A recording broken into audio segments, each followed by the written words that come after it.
Andrea. Muy bien, amigos. Hola, amigos. Buenas noches. Hola, Bien, bienvenidos. Bienvenidos a esta charla que promete ser muy buena y debido a la alta asistencia inicial que hemos tenido, se nota que va a ser un tema de mucho interés. Les voy a pedir si pueden ir poniendo sus micrófonos en mute para irnos preparando para la charla. Esta charla la vamos a estar grabando, por lo que es muy importante que podamos grabarlo sin, bueno, interrupciones, por lo que vamos a estar poniendo en silencio a todos excepto, bueno, a Anaíla. Y vamos a empezar esta noche. Nuestra expositora estrella es Anaílda Lemus. Ella es consultora en resolución de conflictos y mediación. También es docente de la Escuela de Capacitación Judicial y muchas otras cosas que ella prefirió que no lo mencionaran para no enaltecer el ego, pero es una persona que realmente es una experta en este tema. Y estoy seguro que vamos a disfrutar mucho de su presentación y sin nada más que decir, le paso la palabra a Anaílda. Adelante.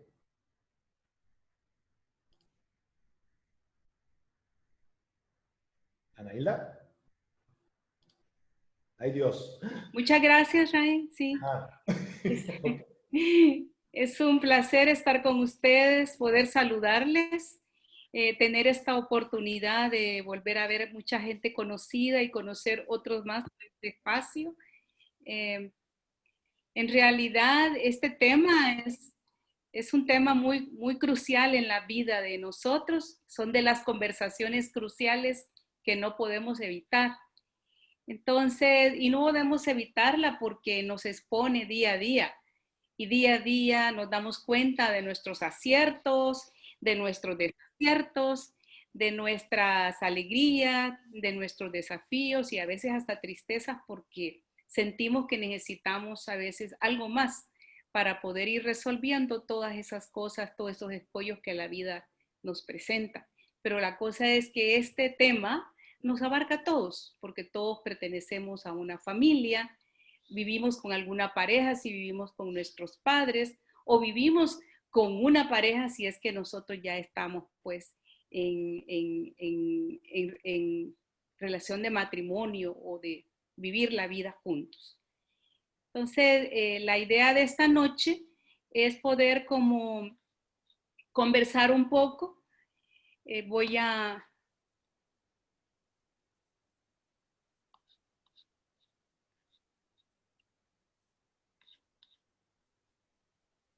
ver si nos podemos como ir ubicando. ¿Necesitas ayuda con algo, Anaílda? Déjame ver, ahorita voy a ver si estoy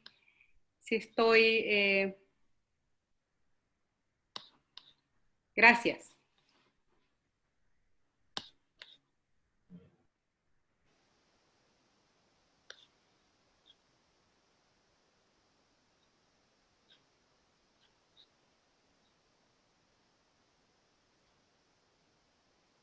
¿Sí se ve?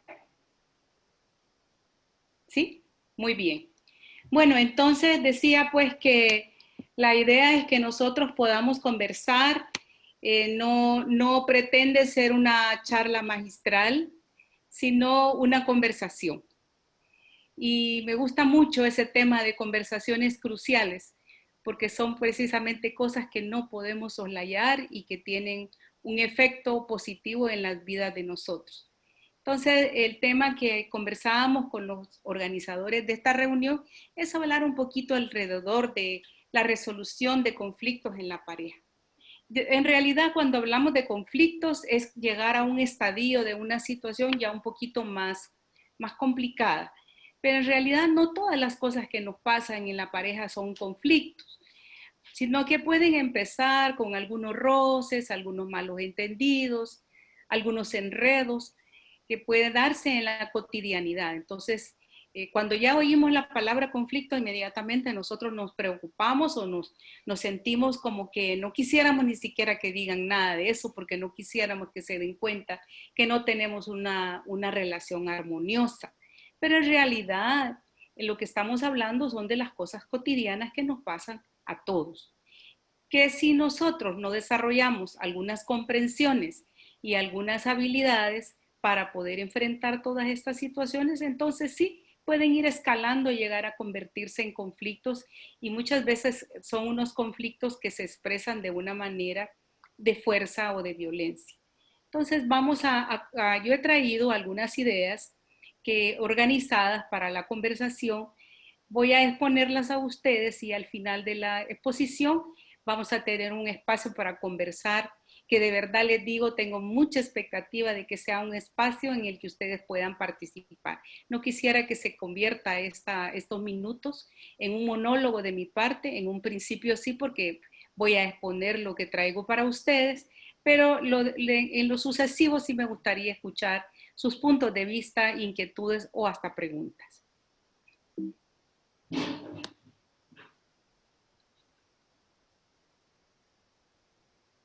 Bueno, quizás una de las primeras cosas que me gustaría compartir es este concepto de que cuando nosotros estamos empezando a tener una vida de pareja o el hecho de vivir en pareja, esa es una construcción. Ven que no es algo dado que solamente cuando nosotros decidimos estar juntos o cuando decidimos entrar en matrimonio, no se hace nada más con las formalidades o los convencionalismos sociales o legales, sino en realidad la vida de pareja es una construcción de un nuevo proyecto de vida. Entonces, esto no siempre es pensado por los protagonistas. Lo más importante para los protagonistas es qué tanto me siento atraída, qué tanto o atraído, qué tanto me siento bien con esta persona, cómo yo me siento enamorado o enamorada de esta persona, y pareciera que eso es lo que prevalece en ese microcosmos que tenemos ambos. Sin embargo, uno debe en primer lugar estar consciente que lo que está haciendo es construyendo un proyecto de vida. Y los que ya tienen algún tiempo de transitar en esa unidad familiar que comienza de a dos y después se puede hacer mucho más compleja cuando vienen los hijos, se van dando cuenta de que es todo un proyecto de vida. Lo que pasa es que a la diferencia de construir una empresa, un asocio para un emprendimiento, uno piensa en cómo va a ser, de qué se va a tratar, cuál es el propósito, cuál es la misión, qué recursos quiere, cuáles son sus fines, quiénes son las personas que lo van a sostener, cuáles son las responsabilidades que va a implicar, hacia dónde quiere llegar. Todo eso piensa uno al crear una empresa o al definir un emprendimiento, pero alguna vez hemos pensado que también cuando estamos empezando a construir la familia es también un proyecto de vida. Es algo que tendríamos que hablar. ¿Lo hablamos realmente? ¿Lo pensamos siquiera? Entonces, esto es muy importante que lo vayamos como pensando, porque si no lo pensamos exactamente en el momento en que debió ser, es bueno pensarlo ahora para que uno pueda tener una mirada distinta y menos romántica de lo que es la vida en pareja. Entonces, ustedes pueden ver en esta imagen que tenemos dos esferas. Cuando nosotros formamos una pareja, se juntan dos esferas. Una esfera es el universo donde vive la esposa o la mujer, y el otro es la esfera del hombre. Cada uno de ellos viene de un universo distinto, de un universo particular. Cada uno de ellos trae a esta relación o viene con toda la herencia que le ha dejado su familia de origen. Vienen con sus valores, con sus principios, con sus creencias, con sus hábitos y sus costumbres. Entonces, imagínense entonces si uno mira el universo de cada uno, juntarse y empezar a formar un nuevo proyecto de vida, lo que están haciendo es que estas dos esferas empiezan a unirse. Y a veces es solamente este pequeño espacio que está aquí el que están ya un poquito más integrados, si es que están pensando cómo va a ser esa unión. Esta esfera de aquí es donde van a empezar a construir sus propios valores, sus propios principios, sus propias creencias, sus hábitos y sus costumbres. Este es un buen tiempo para que uno empiece a mirar la carga que trae y ver qué de la carga que trae le va a ser útil en la construcción de este nuevo proyecto, cuáles deben ser modificadas e inclusive cuáles deberían ser excluidas. Y esto es una cosa que tiene que irse definiendo de a dos. No es que va a predominar lo que dice la mujer, ni es que va a predominar lo que dice el hombre, sino es una construcción de a dos. Y ahí es donde entonces van a ver que se pueden ir como filtrando cosas que no nos van a servir. Y vamos a ir construyendo nuevas cosas, asimilando nuevos elementos a esta relación. En la medida que esta integración entre estas dos esferas se va logrando, en esa medida, este espacio que ustedes ven intermedio aquí, se va juntando. Hagan de cuenta que eso se va poniendo como cuando estamos viendo un eclipse de luna. Y ven ustedes cómo en algún momento tenemos o más luz o más sombra, ¿verdad? En la medida, digamos, que esto no se integre, en esa medida, esas esferas, esas pequeñas cosas que los unieron al principio, pueden ser inclusive que se vayan desvaneciendo y de pronto esas dos esferas no logran juntarse. Y eso es lo que hace muchas veces que la convivencia sea más difícil. Y en la medida que no se logran sobreponer, son muchas veces esas uniones que en algún momento llegarán a ser prácticamente un cierre, una ruptura de esa relación. Pero en la medida que esta pareja avance y logre ir haciendo esa integración, vaya reconociendo todo esto, vaya construyendo para su propio proyecto, entonces estas esferas se van haciendo como más, esa esfera común se va haciendo una más cercana a la otra. Y entonces probablemente los satisfactores de la convivencia sean mayores. ¿De quién depende esto? Depende en gran medida de la pareja, en la medida que está consciente de este proyecto de vida y trabaja para él. Ahora, hay 4 pilares, digamos, que a mí me gustaría que hablemos ahora y en ese proceso de construcción. Uno de esos pilares es el amor, el otro el conocimiento, la voluntad y el compromiso.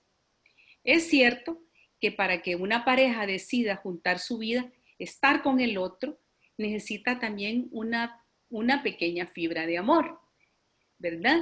Que eso es muy importante porque es la energía que atrae a esos dos seres que quieren estar juntos. Pero ustedes sabrán que en gran medida es una atracción primera que hace que uno pueda estar enamorado del otro, pero que eso no es suficiente. Ese amor tiene que ir creciendo en tanto que puedan irse como descubriendo. Y por esa razón el tema del conocimiento es importante. En la medida que uno va conociendo más a la otra persona, en la medida que uno va conociendo a su familia, ¿verdad? Va conociendo cuáles son sus creencias, sus principios, sus esquemas. Uno va conociendo qué es lo que traía de su familia de origen para poder comprender por qué tiene ciertos comportamientos, por qué tiene ciertas actitudes, por qué tiene una cierta forma de pensar o de reaccionar. Eso de alguna manera irá fortaleciendo el amor que hay entre las personas o sobre todo va a ir desarrollándose como la voluntad para ir viendo cómo esos elementos que está descubriendo son de verdad, le llenan de asombro y serán muy valiosos para continuar la relación. Pero puede ser que haya otros elementos que necesiten ser trabajados, porque si no se trabajan, serán una fuente de escollo y de insatisfacción, muchas veces creciente entre las dos partes de la pareja. Esto requiere realmente voluntad, esa disposición interna a querer conocer al otro y amarle a pesar de esas dificultades. Porque uno se da cuenta pues que uno no es perfecto, pero que cada uno es responsable. Eso es muy importante en la pareja. Uno es responsable del otro. El que crezca el otro también es mi responsabilidad. Y si uno comprende esto como individuo y el otro lo comprende también, pues son dos seres esforzándose por ser dos almas que están creciendo juntas. Cada uno tiene su propia batalla, porque cada uno trae su base temperamental, su base biológica, su parte genética, pero cada quien también trae sus propios aprendizajes y los elementos que le ha dado el contexto social en el que ha crecido. Pero en la medida que se van conociendo y uno le pone voluntad, como quien dice, le echa ganas a tratar de trabajar esto, en esa medida, esa relación de pareja ya no está basada en el enamoramiento y en esas atracciones primeras de la relación, sino se va construyendo como con una energía que trasciende el lazo físico, que ustedes saben y los que tienen tal vez algunos años ya de matrimonio van dando cuenta de que sí es cierto que la atracción física es importantísima, es esencial, pero no es lo que sostiene verdaderamente a una pareja, porque hay una serie de capacidades de orden físico que con el paso de los años se van transformando o hasta se pueden ir perdiendo, pero hay otros elementos de naturaleza más trascendente que hace que las personas tengan esa voluntad y ese deseo de estar juntas. Pero hay una cosa que es muy importante también en esto, es el compromiso. ¿Qué tanto yo estoy comprometido con el otro? ¿Qué tanto yo estoy comprometido con su crecimiento? ¿Qué tanto yo estoy comprometido en este proyecto y estoy poniendo todos mis recursos, todos mis talentos, todo mi tiempo para que esta construcción avance y se ponga sobre bases sólidas? Entonces, aquí es donde realmente muchas veces las personas pasan a veces muchos años inclusive en relaciones de noviazgo y no se deciden incluso a entrar en relación de pareja o en matrimonio, porque realmente el compromiso es uno de los elementos que están débiles, porque saben que a la hora de estar uno comprometido, uno entra a hacerle frente a todo lo que venga. Y en ese todo lo que vengan pueden haber muchas cosas que son muy agradables, muy placenteras, pero hay otras que pueden ser muy desafiantes, ¿verdad? De pronto hasta las enfermedades o las dificultades para poder traer sustento al hogar. Ahora, como vemos tantas dificultades que hay en el medio, entonces todo eso hace que uno vea si realmente está comprometido para poder llevar adelante a esta relación a pesar de los embates de la vida, porque realmente uno piensa cuando dice lograr la armonía, pero piensa en la armonía como algo romántico, pero realmente armonía significa un compromiso con tocar bien ese instrumento que a uno le toca para hacer una melodía que sea hermosa dentro de el contexto, por ejemplo, de la música.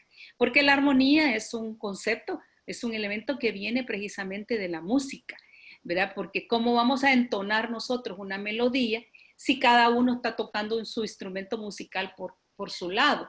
Entonces, en realidad necesitamos trabajar todos en los dos miembros de la pareja en la misma dirección. Ahora, ¿alguna vez hemos pensado esto? ¿Hemos tenido claridad de esto? ¿Nos hemos dado cuenta que de pronto cuando surgen algunas dificultades pueden estar inmersas en alguno de estos elementos que estamos viendo?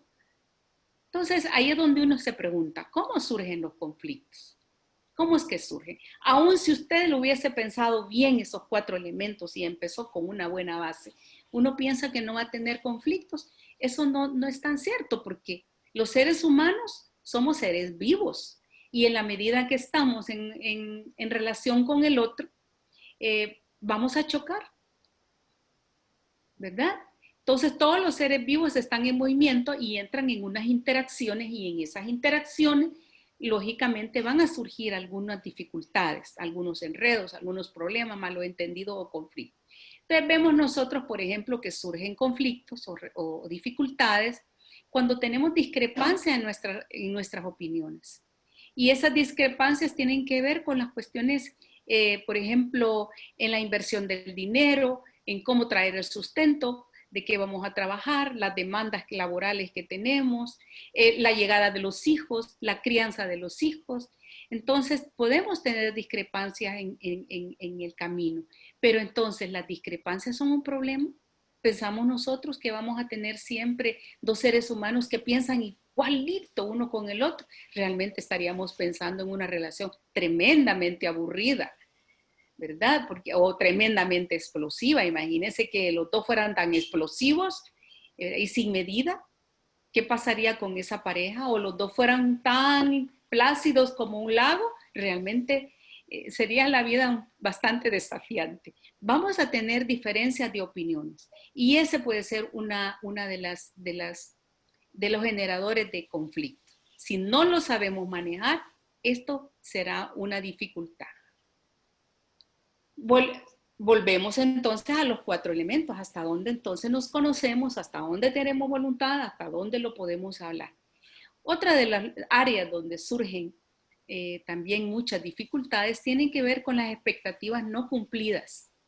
A veces uno también va a la relación de pareja con unas expectativas que no siempre se cumplen. Uno piensa que va a haber igualdad. Uno piensa inclusive que porque hay un principio que puede guiar nuestras vidas de la igualdad de derechos de hombres y mujeres, uno va con esa expectativa. Y realmente a la hora de organizar los asuntos en el cotidiano, uno se da cuenta que no siempre es la igualdad el principio que rige esto. A guisa, digamos, de las costumbres, de los hábitos, de las mismas creencias ancestrales que probablemente, o de la familia de origen que traemos a nuestra relación, ese principio se queda solamente en una mera quimera, en una aspiración, pero no se vuelve vida en la organización de los asuntos al interior de la pareja y por esa razón puede causar muchos problemas. O por ejemplo, uno puede tener expectativas de seguir estudiando y de pronto llegan hijos, a veces los hijos llegan de manera inesperada y eso impide que los recursos se puedan tener suficientes para poder hacer eso o no se tiene el tiempo suficiente y hay una insatisfacción porque esto no se logra. En fin, hay una serie de expectativas que uno puede llevar que no se están cumpliendo, ¿verdad? O a veces uno también puede venir de una forma de vida un poco más cómoda y de pronto se encuentra en una relación en donde tienen que comenzar a trabajar todos los elementos para tener por lo menos lo necesario para el sustento y entonces esto también puede ser una insatisfacción constante.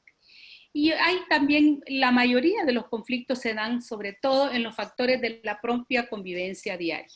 Es sobre el uso de los recursos, sobre el uso de los recursos que hay adentro de la casa que pueden no ser suficientes para todos y tienen que ver cómo de una manera se van aprendiendo a resolverlo, a utilizarlo. Imagínense ustedes, ambos quisieran tener el carro y solamente hay un carro, de pronto uno va por el bus, el otro sí puede ir por el carro. De pronto hay tantas cosas en el ambiente de la familia que pueden hacer también ser generadores de tensiones que en la medida que van creciendo llegan a ser conflictos. Ahora, cuando nosotros se nos presentan esos conflictos, los estudiosos del conflicto y este señor Hillman ha planteado que suele haber unos estilos de resolver. Y esos estilos de resolver están presentes muchas veces en cada uno de nosotros, todos a la vez. Pero también algunos de esos puede ser que sean más constantes en nuestro comportamiento. Entonces ven ustedes, aquí pueden ver que hay 2 flechas, ¿verdad? Una que va hacia arriba y otra a la derecha. Entonces la flecha que está aquí a la izquierda dice que es cuando nosotros buscamos la satisfacción de nuestros propios intereses. Y la otra es cuando nosotros buscamos también la satisfacción de los intereses del otro. Entonces esas 2 variables se parecen contradictorias, ¿verdad? Porque bueno, la satisfacción de mis propios intereses puede ser que estén en contradicción con los intereses de mi pareja, con los intereses del otro. Pero entonces, ¿cómo se hace para atender estos 2? Y aquí es donde surgen esos estilos de resolver. Si ustedes se sitúan, por ejemplo, aquí, en la base, donde se juntan estas 2 variables, usted va a encontrar que este sería como el punto 0, ¿verdad?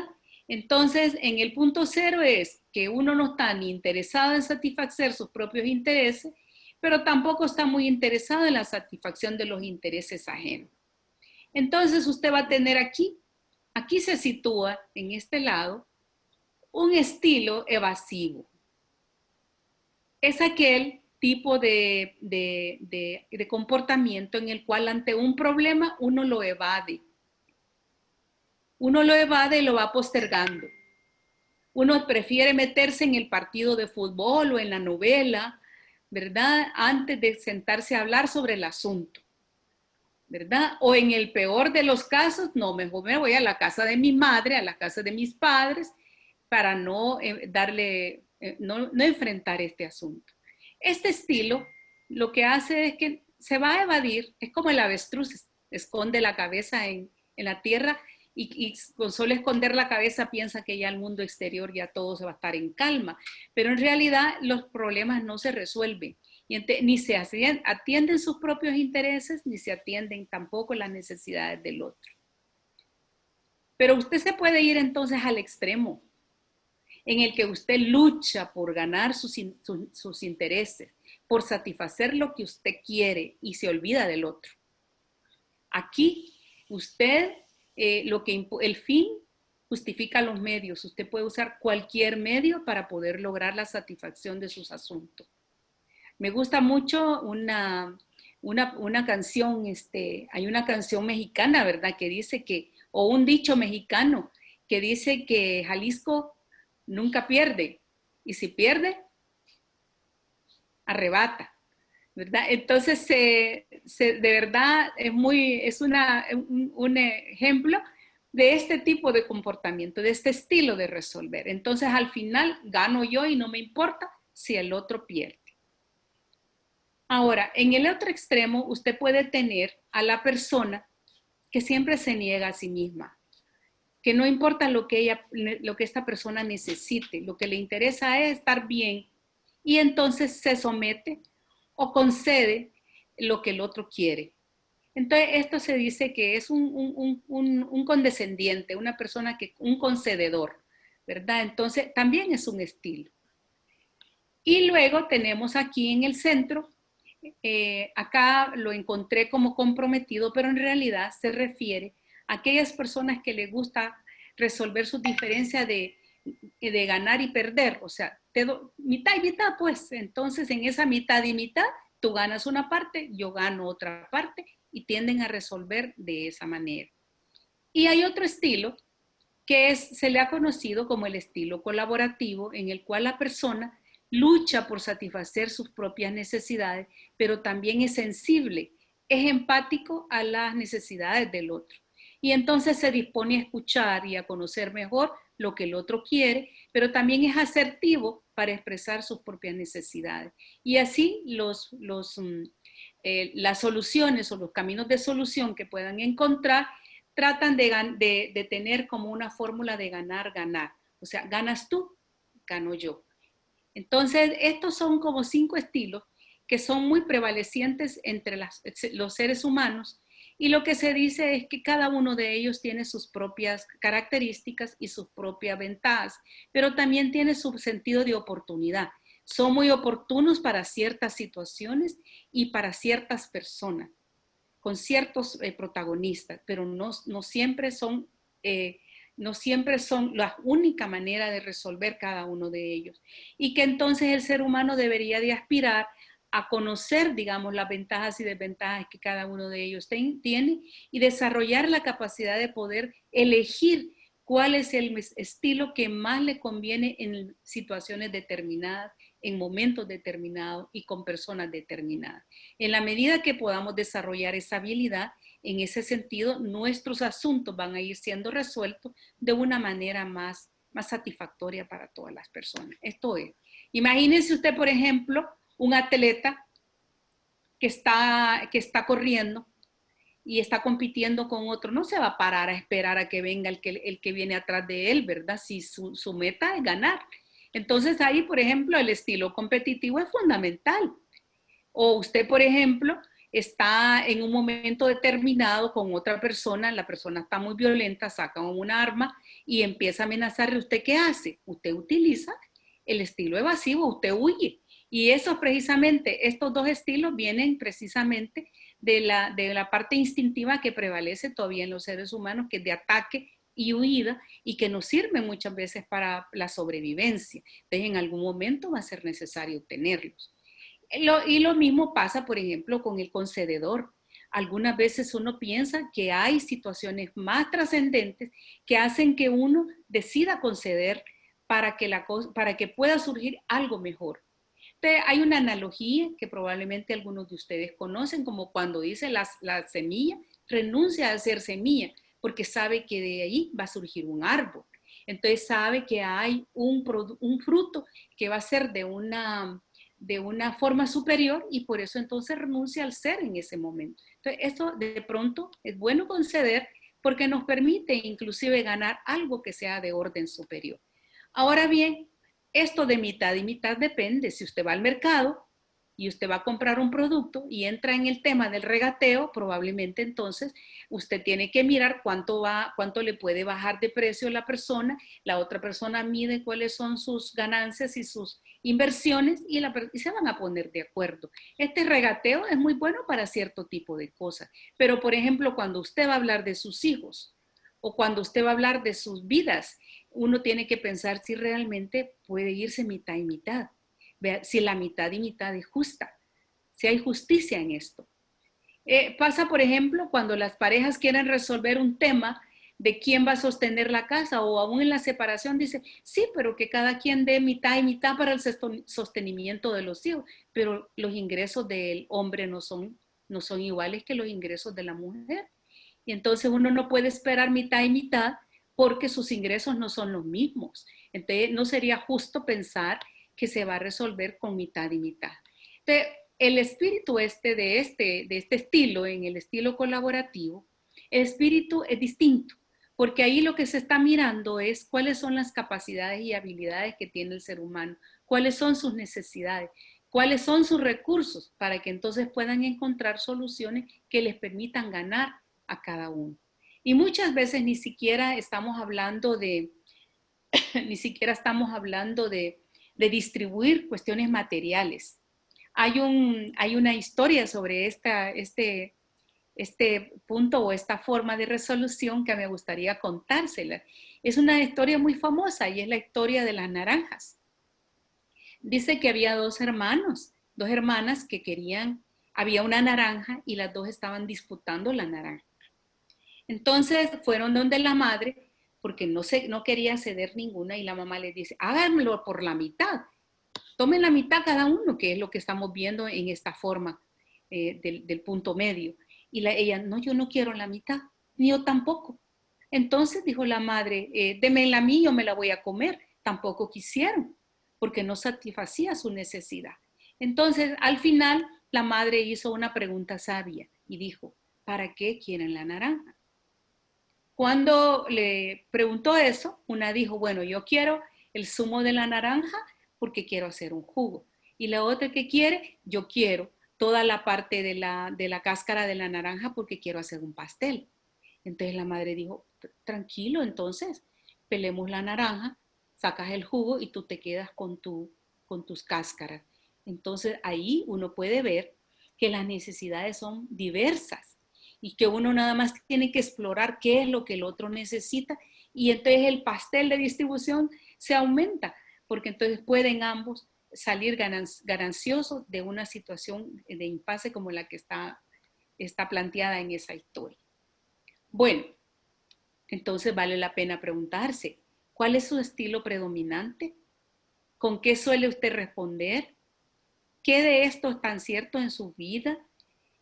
En situaciones difíciles, ¿cuál estilo usted está utilizando? ¿Qué tanto le ha dado resultado? ¿En qué embrollo lo ha metido más? ¿Qué situaciones de ruptura usted se ha enfrentado por haber utilizado una forma que no era la más oportuna para esa situación? Ahora, entonces, hay una cosa que para poder decidir cuál es la forma y para poder pensar si nosotros pudiéramos apuntar nuestras opciones más a una forma más colaborativa, más cooperativa, porque se dice que esta es una forma que ayuda a que los seres humanos puedan utilizar todas esas capacidades, esos dones que tenemos que nos hacen diferentes de las demás especies. Dice que pues el don de la mente, el don del entendimiento, del pensamiento, de la imaginación, de la creatividad, ¿verdad? Es precisamente lo que hace a esta especie, a la especie humana, dotada de una capacidad que no tienen las otras especies. Entonces se dice que esta forma colaborativa hace que se pongan en juego todas esas capacidades superiores, las que nos hacen verdaderamente mostrar todas esas características del ser humano. Entonces, para esto, en tema de conflictos, hay un esquema mental que nosotros tenemos que mover. Cuando nosotros oímos la palabra conflicto, nomás oímos la palabra, pensamos en algo negativo, ¿verdad? Pensamos en algo que realmente es una dificultad muy grande y nosotros por eso tendemos muchas veces a evadirlo. Pero uno de los primeros cambios que nosotros podríamos realizar está en nuestra mente. Cómo nosotros miramos, cómo nosotros captamos, cómo nosotros procesamos y cómo nosotros actuamos. Entonces, para comenzar, es importante mover nuestro esquema mental de cómo debemos ver el conflicto. Y los estudiosos en este tema, y mirando o acompañando personas en diferentes situaciones de conflicto, uno puede darse cuenta de que el conflicto tendríamos que verlo con visión positiva. ¿Cómo vamos a verlo de una manera positiva cuando nosotros nos hemos acostumbrado a tenerle temor al conflicto, a evadir y huir de los conflictos? Fíjense que hay 3 elementos por los cuales se dice que el conflicto debemos verlo de manera positiva. No estoy diciendo que el conflicto es bueno, porque el conflicto no es ni bueno ni malo, sino es la manera como nosotros lo vemos. Y dice que, en primer lugar, donde hay conflicto, hay una relación. Y si hay una relación, hay una razón para luchar, para que podamos entonces, vale la pena pues empezar a mirar qué hacer.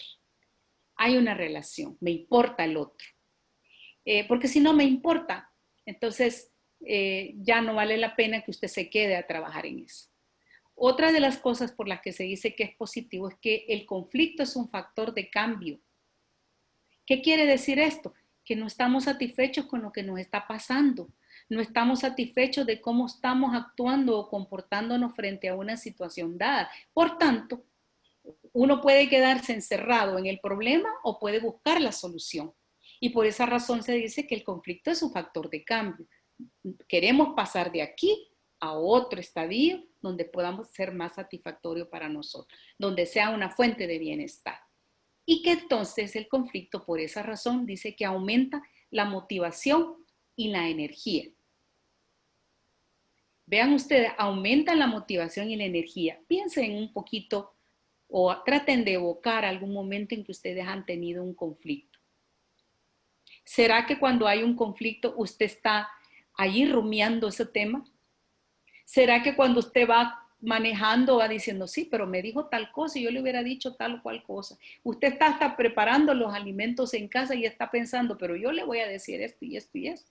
No es cierto que eso no sucede. Entonces, eso le dice que hay energía trabajando. Lo que pasa es que hay energía trabajando en el conflicto. Y tenemos que empezar a mirar cómo vamos a utilizar esa energía en la solución. Porque nos perdemos y perdemos la energía centrada nada más en el problema. Pero hay motivación y energía. La buena noticia es que la hay. Si la quedamos ahí en el conflicto, lógicamente eso puede devenir hasta en problemas de enfermedades, estrés y todas esas cosas que sabemos que nos provocan gastritis, taquicardia, sudoración, ¿verdad? Falta de sueño, todas esas cosas que ahí las andamos en la cabeza y no podemos ni dormir. Otro punto que es importante para ver el conflicto es comprender que el conflicto tiene características propias. ¿Por qué tiene características propias? Ningún conflicto, ningún problema se parece al otro. Así su hermana pasó una cosa como esta, así sus padres pasaron una cosa como esta. No es igual, es distinto. ¿Por qué? Porque los protagonistas no son los mismos. Aquellos fueron sus padres, aquella es su hermana, aquel es su cuñado, aquel es su compañero de trabajo, aquel es su vecino, pero nosotros somos seres humanos únicos, no hay ningún ser humano igualito a nosotros, pero ni los gemelos idénticos son iguales. Y si no vean, usted tomen la huella, los gemelos idénticos y no la tienen igual. Entonces, eso para decir algo que es de naturaleza física, pero en realidad los protagonistas son únicos y distintos. Por alguna razón, cada ser humano es único e irrepetible. La otra cosa por la que tiene características propias son por las interrelaciones. La dinámica familiar es muy particular dependiendo de los protagonistas y de cómo esa pareja está construyendo su propia unidad familiar. Y la otra cosa por la que también tiene características propias es por la convivencia. Esto surge con unos ciertos elementos que son propios de esta pareja y no de otra. Y la otra cosa que también es muy importante considerar es que el conflicto es un proceso dinámico. Si usted ahora está pensando en el problema con su pareja, de cómo lo vivió ayer, miren, no es ni siquiera el mismo de hace unas horas. Ese es uno de los problemas bien serios, por ejemplo, en los sistemas judiciales, cuando se atienden conflictos en los tribunales. Usted llega bien enojado, hace una denuncia, le levantan una minuta, y un requerimiento, y ahí escriben todas las cosas que usted quiera decir contra el otro, y ahí quedan grabados. Cuando citan al otro en 3 meses, porque así se mueve el sistema, llegan 3 meses y lo que hacen es leerle eso que usted dijo hace 3 meses, que estaba tan enojado, ¿verdad? Es que estaba tan afectado, un estado emotivo que usted mismo no se podía controlar y despotricó contra el otro de una manera tal que cuando usted incluso hasta usted mismo se puede asombrar de cómo pude ser capaz yo de decir toda esta cosa, pero ahí se lo leen. Entonces, ese es no entender que el conflicto dinámico, usted ahora no está sintiendo para nada eso que dijo hace 3 meses, pero que entonces cuando se lo lee, vuelve a empezar porque en el otro remueve. ¿Cómo se sentirá el otro que un ambiente extraño, que ni lo conocen, está escuchando lo que le están leyendo? Entonces, esto hace pensar que no hay como le dijera, no hay una comprensión de que el conflicto es dinámico. Y a usted lo mismo le pasa. Entonces no puede ahora que porque se están discutiendo una situación sacarle cosas de otra situación. Porque en ese sentido lo único que se hace es como escalar el asunto y se va como confundiendo elementos de un momento distinto con lo que están viviendo en este momento. Entonces, por esa razón, sí tendríamos que pensar que el conflicto es un proceso dinámico y que está sujeto a transformaciones. Y por esa razón es mejor que hablen de cómo están viéndolo hoy, no cómo lo vieron ayer, cómo lo están viendo hoy, cómo lo están sintiendo hoy, ¿verdad? Y cómo entonces esto va a ir como más liberado de cargas que son innecesarias y que solo vienen a crearle más dificultad y más complejidad a lo que estamos viviendo. Entonces, esto de alguna manera es una cuestión de naturaleza mental, es un esquema mental que nosotros debemos estar como dispuestos a removerlo para ver entonces de qué manera comprendemos mejor, miramos mejor, para ver entonces qué base tenemos para poder encontrarle alguna salida. Finalmente me gustaría decir que compartir qué camino entonces nosotros podemos seguir que nos pueda ayudar. Hay 3 principios que a mí me gustaría compartir con ustedes. Primero es que utilicemos ese don que tenemos como seres humanos, esas capacidades superiores de la mente.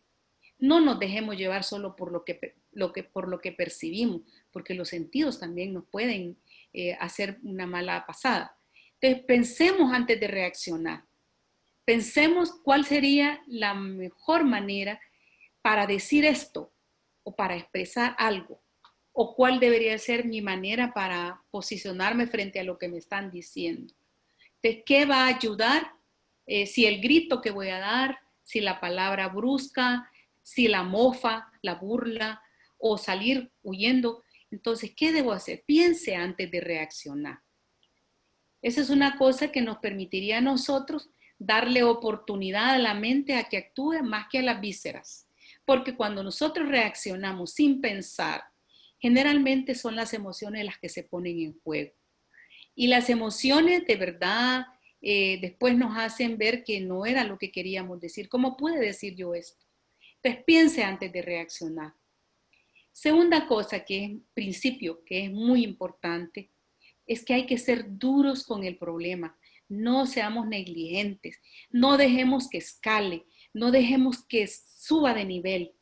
Tenemos que ser duros con el problema, porque este problema, mientras más temprano nosotros lo arreglemos, mientras más temprano lo revisemos y mientras más temprano tomemos decisiones para hacerle frente, ese problema puede ser más resolvible, ¿verdad? Y puede dejar menos huella negativa en nosotros. O sea, hay que ser duro con el problema, no lo posterguemos. Por eso a veces el comportamiento evasivo o el comportamiento concededor no nos va a ayudar siempre. Entonces, duro con el problema, pero hay que ser suave con la persona. Esto es muy importante, suave con la persona, porque la persona es digna de ser considerada y de ser respetada. Entonces, ¿por qué esto no sucede en la práctica? Porque cuando cuando una situación la consideramos o la percibimos opuesta a mis intereses, yo inmediatamente pongo en el lugar del asunto a la persona y es mi enemiga. Me vuelvo enemigo del otro. Y cuando yo ya me veo como enemigo con el otro, trato de ver cómo logro vencerlo. Entonces, esa es una mirada confrontativa y litigiosa.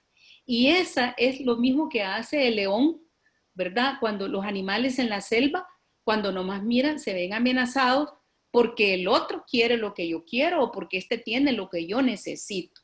Pero cuando nosotros nos situamos y miramos de una manera distinta, no así, sino así, entonces aquí vamos uno al lado del otro a contra el problema. Nuestro enemigo es el problema, no la persona. Y si lo vemos así, será muchísimo fácil que sumemos nuestros recursos y nuestro talento y nuestra creatividad para entender el asunto que nos pasa y para encontrarle una salida. El otro principio fundamental es el enfoque en el futuro. Si uno está mirando para el pasado, puede remover incluso situaciones no resueltas que nos vuelven a poner en una situación muy difícil. Y le vamos agregando otros elementos que pueden enviciar el problema que tenemos que resolver ahora. Por eso uno tiene que enfocarse en el futuro, pero en el futuro de ambos como pareja. Me gusta mucho una analogía que dice, por ejemplo, cuando usted maneja, ¿qué es más grande? Todo lo, digamos, la panorámica, el vidrio panorámico que está delante de nosotros para mirar hacia adelante o el espejo retrovisor. ¿Cuántas veces cabe el espejo retrovisor en ese vidrio adelante, en el parabrisas? ¿Por qué será más grande el parabrisas que el espejo retrovisor? Usted necesita ver un poco para atrás, porque hay experiencias que se ganan. Pero usted tiene que mirar para adelante, porque si usted va viendo siempre para atrás, usted va a chocar. Entonces, en realidad, si usted quiere llegar a algún lugar, mire para adelante, mire hacia el futuro. Entonces, esos tres principios son muy, muy importantes, que tienen entonces que instalarse en nuestro esquema mental. Y ven de alguna manera, aunque es algo de los conceptos, pero también dirigen en gran medida nuestro accionar. Porque si uno dice que debe ser suave con la persona, entonces uno va a tratar de tener, por ejemplo, una lengua amable, ¿verdad? Si hay diferencia de opinión, pues dice, el choque de opiniones trae la chispa de la verdad, pero para que haya la chispa de la verdad necesitan hablar, necesitan poner en juego sus capacidades superiores. Bueno, entonces hay cuatro pasos, diría yo, que nos pueden ayudar en nuestra manera de ir como resolviendo. Entre esos 4 pasos nosotros encontramos, en primer lugar, es que tenemos que desarrollar las habilidades comunicacionales. Y entre las habilidades comunicacionales está el escuchar atentamente. Cuando uno escucha, no debe escuchar solo con los oídos, aunque físicamente es interesante, porque miren, nos pusieron solo una boca y nos pusieron dos oídos. ¿Qué nos dice eso? También ahí hay un simbolismo. Hablar menos y escuchar más.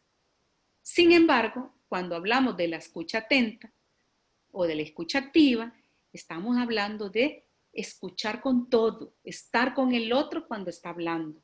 Eso implica que mis oídos están atentos, pero también puedo percibir en sus entonaciones de voz si está alegre, si está triste, si está deprimido, si está ansioso, ¿verdad? Puedo ver en sus gestos si la persona le aflige algo, cuánto le puede estar afligiendo lo que está tratando de decir. Entonces, miren, la comunicación humana se ha comprobado que para la comunicación oral nosotros utilizamos más o menos, es la comunicación oral, elementos con un 10%. De ahí todo lo demás es con nuestro tono de voz, nuestro gesto, nuestra postura corporal. Entonces es importante pues que tratemos de poner mucha atención para poder captar cuáles son, digamos, los sentimientos y los pensamientos de la otra persona. Si el otro hace lo mismo, entonces vamos a entrar en un proceso comunicacional de mayor calidad. En la medida que nosotros vamos escuchando, vamos a poder identificar las necesidades de ambos, no solo de una parte. Eso es muy importante. Aunque una de las partes sea la que está pidiendo algo, hay que mirar entonces para qué lo quiere, qué es lo que espera, y de alguna manera el otro puede decir cómo está mirando en ese dar, en eso que está pidiendo, cómo lo pueden hacer. Identificar las necesidades de ambos es muy importante y es un elemento de justicia. No se puede pensar solamente en lo que quiere uno. El poder dictatorial, la vergüenza, la manipulación, la culpa, no pueden ser elementos que nos van a ayudar a comprender bien qué están necesitando los dos. Pero hay también una cosa muy importante, no solo lo que necesitan los dos, es también lo que necesita esa construcción que se llama pareja. ¿Qué necesita esta pareja? Porque a veces también los individuos tienen unas necesidades que pueden ser tan particulares y tan exclusivas que uno puede llegar hasta el egoísmo. Y de pronto también uno puede renunciar a algunas cosas como pareja pensando en algo de orden superior. Entonces, eso indudablemente requiere que ambos estén en un plano en el que los principios y valores que dicen sustentar también rigen sus vidas, porque a veces uno las creencias las tiene solo como conceptos, pero no las hace vida, y por esa razón es muy importante también qué sería, qué significa que nosotros como pareja podamos verdaderamente trascender a una verdadera unidad de pareja. Porque si ustedes inclusive dentro de sus perspectivas, que seguramente al formarse como pareja pensaron en una familia, en algún momento van a llegar los hijos o ya están ahí los hijos, y esto que vamos a decidir, ¿cómo afecta a nuestros hijos? ¿Cómo afecta a la comunidad en la que nosotros vivimos? ¿Cómo afecta a la sociedad en general? Entonces también cuando hay otros valores, otros principios de orden superior, ya no piensa uno solamente en lo que quiere uno y el otro, sino también piensa en un contexto más amplio. Y si uno busca la unidad empieza en la pareja, que es el núcleo de la familia, pero también la unidad prosigue en la familia, que es el núcleo de la comunidad, de la sociedad en general. Esto nos va a llevar entonces a que nosotros podamos construir o descubrir opciones de ganancia mutua. Y también, no solo ganancia de los dos, sino también de ganancia de la comunidad o de la familia extensa. Y finalmente hay otro elemento que es muy importante y es que uno confía en la integridad del otro.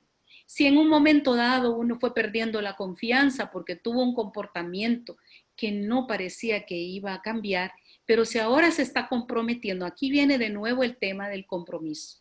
Si uno realmente dice, esto vamos a hacer y es una decisión de dos, entonces ya es una decisión que compromete mutuamente a los dos miembros de la pareja. Uno debe confiar en que la persona lo va a intentar e inclusive uno puede ayudar al otro a que lo intente.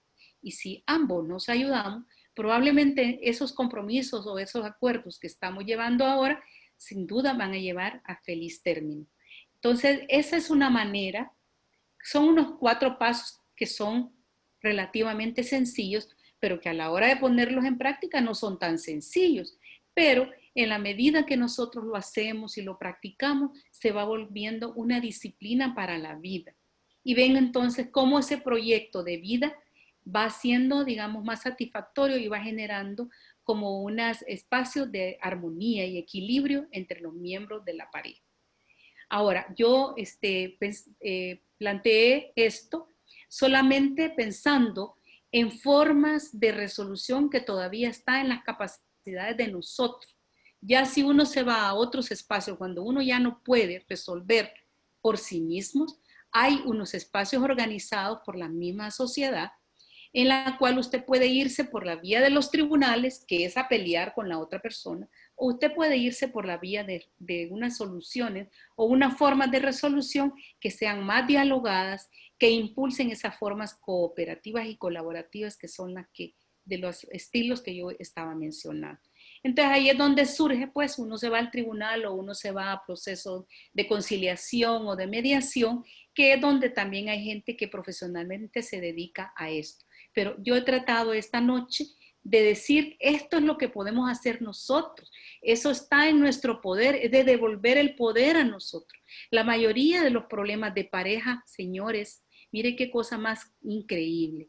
Todas las constituciones de los países, vayan y busquen su constitución y dice que la familia es el núcleo de la sociedad y que el Estado tiene la responsabilidad de velar para que crezca, para que se mantenga. Pero vaya a ver usted, ¿qué cree que es lo que más llena los casos en los tribunales? No es fomentar la familia. La mayoría de los casos en los tribunales de familia son de divorcio, son de ruptura de pareja. Entonces uno se pone a pensar, ¿cómo es posible que los recursos del Estado están organizados para ayudar a las parejas a que se divorcien? Cuando realmente dicen las constituciones que el Estado debe garantizar que la familia permanezca.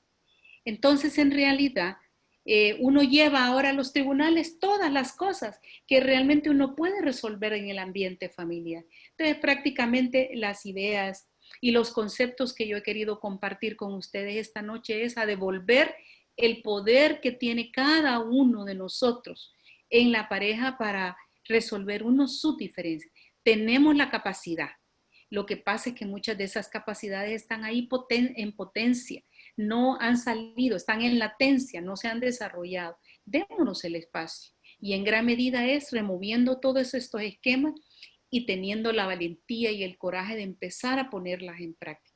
Allá donde ya no podamos, entonces uno puede buscar la ayuda profesional, siempre dentro de una modalidad que cause menos dolor y menos daño a la relación de la pareja.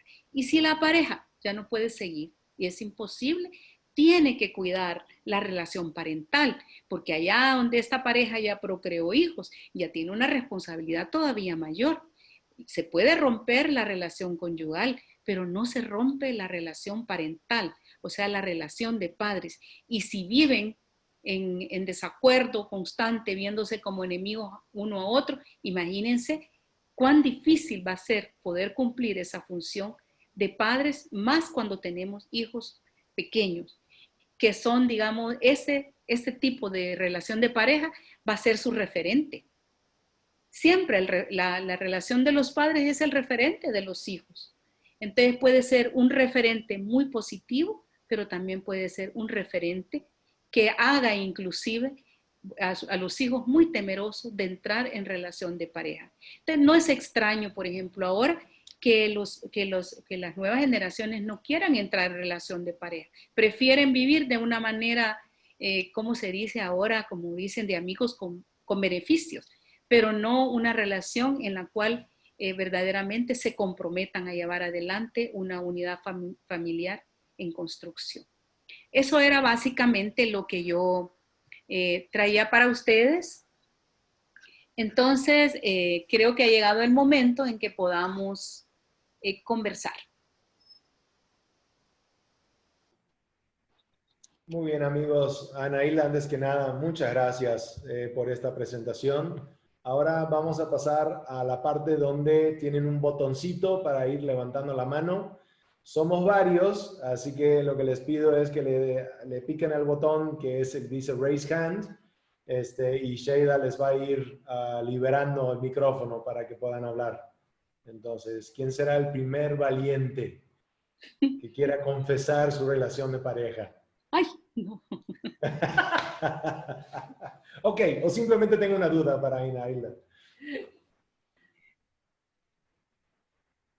Por favor. Ok, no. Vamos a... Están tocando. No sé quién levantó la mano, porque es que necesitamos que piquen el botón para ver quién tenemos que deshabilitar o habilitar el micrófono. No veo quién es, perdón. Alguien levantó la mano, pero no sé quién. Ah, ok. Listo. Galaxy.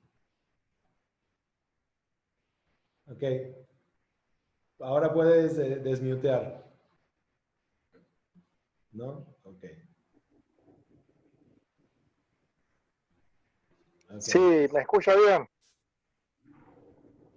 Ok, tengo una ligera pregunta y un ligero comentario, ¿no? Para suavizar el tema que está como muy intenso. Bueno, es cierto que hay flexibilidad en parejas, es cierto. Estamos hablando de puntos fuertes y puntos débiles en las parejas. Estamos hablando de comportamientos aceptables. Estamos hablando de comportamientos básicos y elementales en una relación en pareja y un comportamiento muy progresista a la hora de tener una relación en pareja, ya sea familia o iniciar una pareja que recién acaba de comenzar. Entonces, mi pregunta es la siguiente. Ese enfoque por esa parte está excelente, perfecto, me gusta mucho.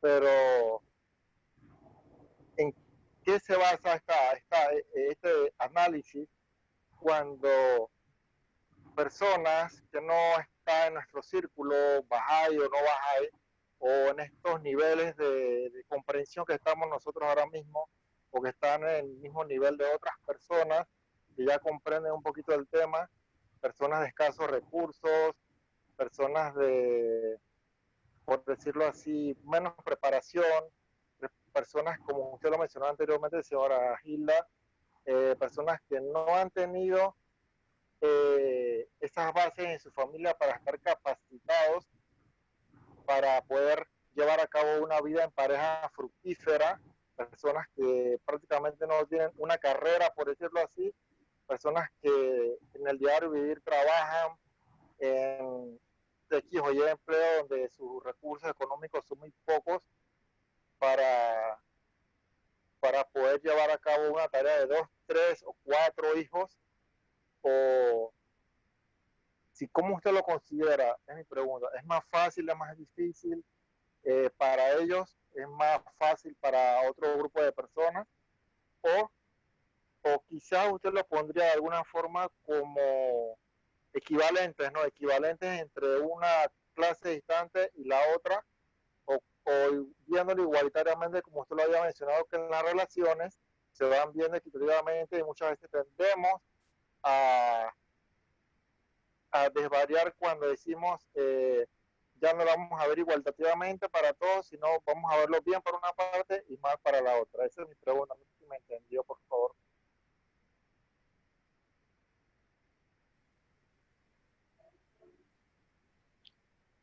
Bueno,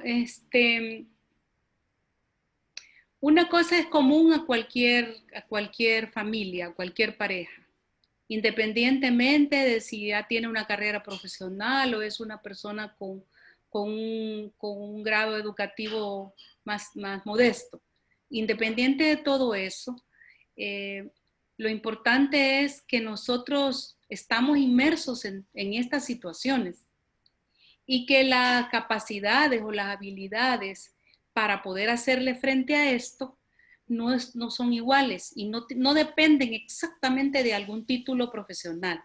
Parece que esto depende más que todo de comprender quiénes somos nosotros como seres humanos y que nosotros podamos tener la oportunidad de revisar estas cosas.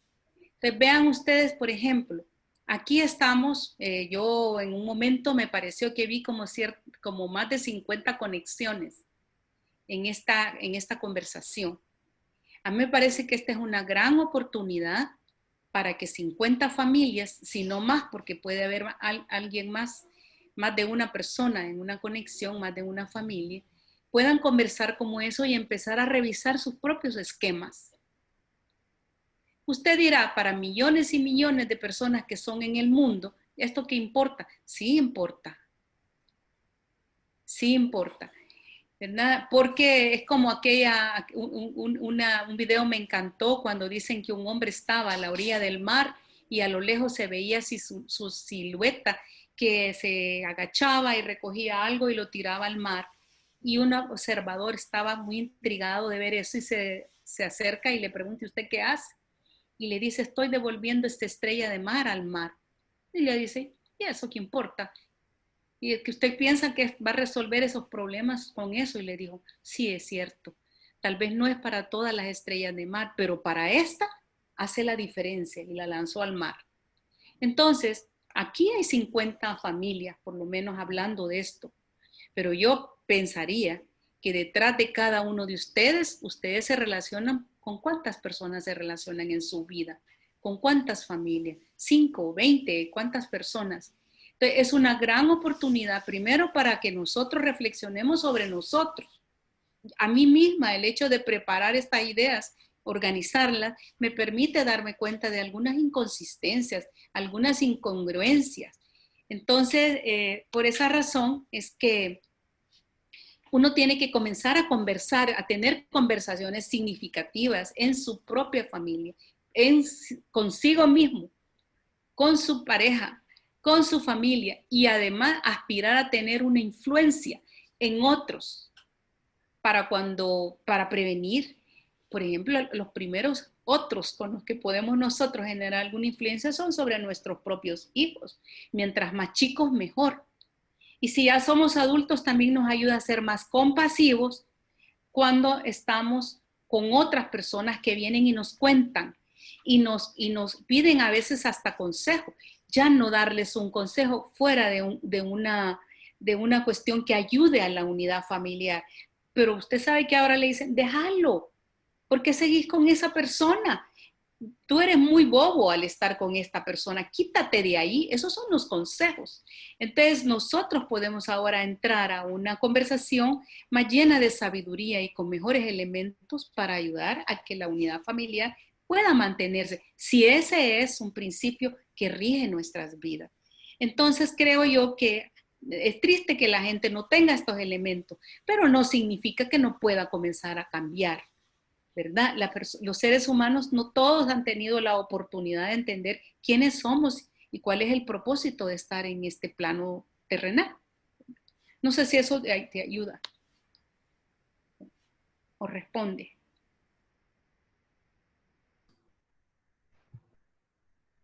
Muy bien. Perfecto, amigos.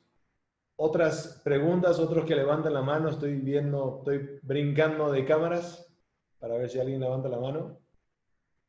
O Anaíta, no sé si gustas tú plantear alguna pregunta de reflexión para ellos.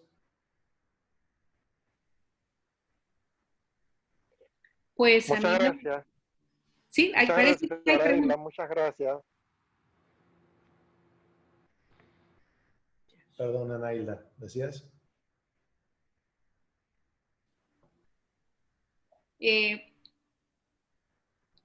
Una de las cosas que las personas preguntan, ¿por qué se vuelve tan difícil ser feliz en la vida de pareja?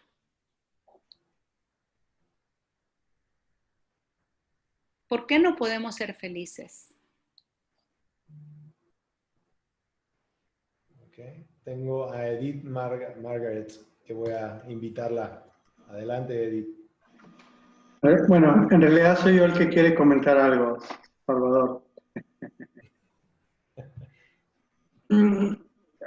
Precisamente hace rato, antes de la plática, Edith y yo teníamos una conversación, una consulta sobre nuestro hijo, pues porque está pasando a una etapa más madura, ¿no? Arriba de los 10 años. Una etapa muy interesante que nos ha traído algunos retos, se pudiera decir. Y precisamente algo que me ayudó mucho ahorita de los comentarios que están diciendo, o bueno, que hizo, fue que yo me estaba enfocando más en la forma de pensar de Edith con respecto a lo que estábamos platicando, que en sí en el problema, ¿verdad? Entonces, esa parte me ayudó bastante ahorita que me enfoque en solucionar el problema, no en la forma de pensar de ella. Aparte que tenemos costumbres muy diferentes por ser de países diferentes. Entonces eso nos ha traído, en cierta forma, como conflictos, ¿no? De que, ¿qué vamos a hacer ante esta situación? Y pensamos de una poco. Pero esa parte me ayudó a mí bastante, ¿no? Ahorita en este momento de que me enfoco más en el problema, como es, y no en la forma en que ella está pensando en relación al problema. O sea, quería comentar eso. Gracias. Muy buen punto, porque ya no es tanto qué piensa el otro, ¿verdad? Y qué tanto quiero prevalecer mi punto de vista o qué cultura es mejor, sino que no vamos a estar midiendo las bondades de las culturas de origen, sino qué es lo que nuestro hijo necesita, qué tiene él que aprender, qué de eso que tiene que aprender podemos darle nosotros, qué vamos a hacer juntos. Muy buen punto.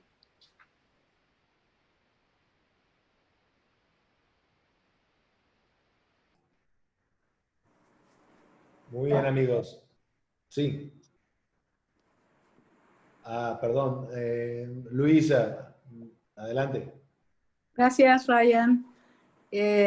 Ana Hilda, primero que nada, déjenme decirle que estoy tan feliz de poder haber asistido a esta charla y agradezco mucho. En mi caso, no tengo pareja actualmente, pero pensé mucho en mis hijas y en mí misma, pero ahorita explico en qué concepto.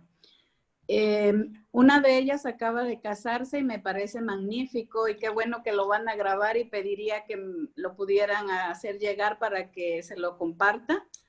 Y la otra pues está en un proceso de conocimiento para ver si puede, o sea, para pensar en casarse. Y para las dos es excelente. Y como bien decía Ana Hilda, nosotros tenemos relaciones con más personas y podemos ayudar a ver una nueva manera de resolver los conflictos, no como generalmente se hace. Y para mí como persona, lo que yo veo, Ana Hilda, que esto no solamente funciona en resolución de conflictos de pareja, sino puede funcionar en resolución de otro tipo de conflictos que pueden ser de orden laboral o de orden familiar, pero no necesariamente con esposo o esposa en otros niveles. Y a mí me parece que es muy útil. Yo tomé unas anotaciones aquí y me gustó mucho esta frase que compartió Ana Hilda, donde dice, centrar la energía y la motivación en la solución y no en el conflicto, porque generalmente nosotros nos enfocamos mucho en el conflicto y no en la solución. Y como comentaba, pues me ha ayudado mucho a analizar mi forma de pensar y de ver, y yo creo que me da una gran oportunidad de reflexionar y de replantear tal vez mi forma de actuar. Y también me gustó mucho cómo se plantea el hecho de que el conflicto se puede ver de diferente manera en diferente tiempo. O sea, los seres humanos empezamos a pensar de diferente manera de unas horas para otras, ¿no? Y me gusta mucho. Muchas gracias por estar dando este tipo de oportunidad de escuchar y de aprender. Gracias. Me gustaría, aprovechando que Luisa introdujo un elemento que no quisiera que nos vayamos sin considerarlo. No necesariamente también es resolución de los conflictos, es prevención. Uno puede prevenir que un asunto llegue a un conflicto. Porque a mí me gusta más el tema de resolución de problemas, porque viendo la palabra problema como se mira en matemáticas, ¿verdad? Que a uno nos dan un problema para que lo resuelva. Entonces, también nosotros tenemos problemas de naturaleza social y humana, personal. Entonces, uno puede aprender a resolver los problemas. Y en la medida que los podamos ir resolviendo, también estamos previniendo que se convierta en un conflicto. Porque ya el conflicto en sí ya empieza como una disputa, ¿verdad? Y a veces el conflicto empieza sin ni siquiera que haya disputa. O sea, está latente ahí como cuando el iceberg, ¿verdad? Usted se acuerda, el iceberg está así, usted mira una cosita, pero abajo hay una cuestión que puede ser una masa de hielo más grande que el pico del iceberg. Entonces, en la medida que nosotros vayamos resolviendo o previniendo, resolviendo nuestros problemas cotidianos, los conflictos entonces dejan de ser de gran envergadura. Si uno los va acumulando, de pronto entonces son como esa gota que rebalsa el vaso y ya explotan, y al explotar, sí, es como un volcán en erupción, puede causar mucho daño. Por ejemplo, cuando los hijos están empezando a conocer a una persona, ahí se puede prevenir. Hay que conocer a la familia de ambos, hay que empezar a tratarse entre eso, hay que conocerse, porque entonces uno puede mirar qué piensan, qué esquemas mentales, qué costumbres tienen, cuáles son sus tradiciones, y entonces uno empieza a poner en perspectiva su propio proyecto familiar para ver si realmente esos dos elementos pueden conjugarse e integrar una pareja o realmente estos elementos no van a dar. Entonces uno puede comenzar a ver, y también para no encontrarse con sorpresas después, sorpresas que también pueden minar la voluntad y el compromiso de la familia. Por eso a mí me parece que esa recomendación o esa exhortación de conocer bien a la pareja es muy, muy importante. Previene precisamente una serie de situaciones innecesarias.